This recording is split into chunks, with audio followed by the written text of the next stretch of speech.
بسم اللہ الرحمن الرحیم۔ پرہیزگاری یہی ہے کہ آدمی سوچ سمجھ کر اپنی روزی کمائے، روزی کمانے کے ناجائز طریقے سے بچا رہے۔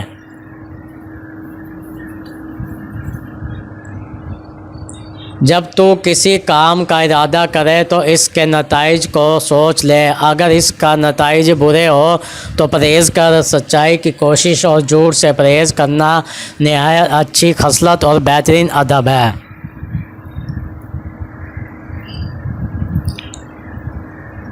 جہاں تک تجھ سے ہو سکے لوگوں کے عیب جن کو تو چھپانا چاہتا ہے پوشیدہ رکھ۔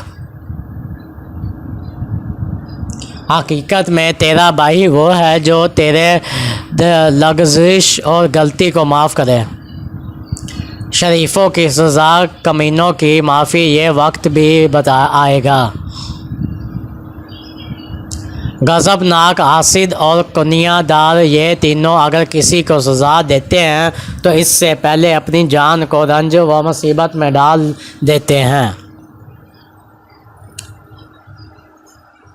جھوٹ کا انجام ملامت اور ندامت، سچائی کا انجام نجات اور سلامتی ہے۔ کسی خطا وار کو اگر تعمیل حاکم میں کامیابی حاصل ہو جائے تو یہ اس کی معافی کے لیے کافی کامل ترین سفارش ہے۔ قدر کے وقت لوگوں کو غلطیاں معاف کریں اور غصے کے وقت اپنے حملے اور جوش کو مٹا دینا قدرت ہوتے ہوئے معاف کرنا کیسا خوب ہے، اور لغزش پیش ہونے کے بعد سزا دینا بہت ہی برا عیب ہے۔ جو شخص اپنے آپ کو سوال کرنے سے بچائے رکھتا ہے وہ عزت و بزرگی پاتا ہے۔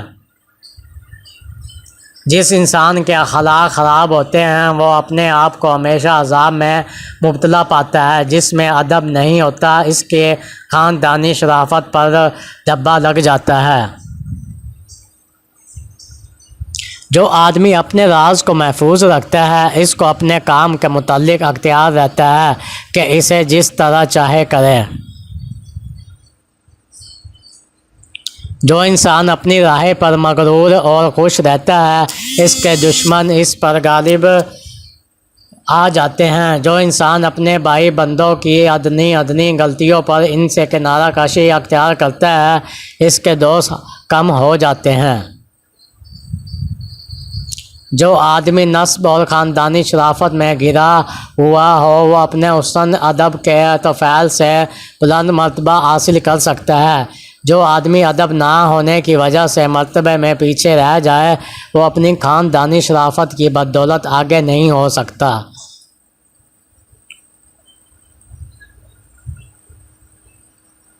جو انسان اپنے عیب جانتا ہے وہ اپنے دوسرے بھائی کے عیوب بھی ظاہر نہیں کرتا۔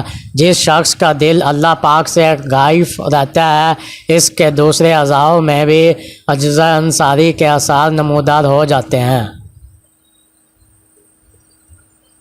4 قسم کے انسان عورتوں سے ناجائز تعلقات چاہتے ہیں۔ نمبر 1، ایسا انسان جو عورتوں کے جرمٹ میں بیٹھتا ہو۔ نمبر 2، ایسا انسان جس کی جوانی غلط کاموں میں گزری ہو حالانکہ جب تک وہ توبہ نہ کرے۔ نمبر 3، ایسا انسان جو ایاس پرست ہو۔ نمبر 4، جس انسان کے ماضی میں تعلقات ہو اب بھی تعلقات قائم رکھے گا۔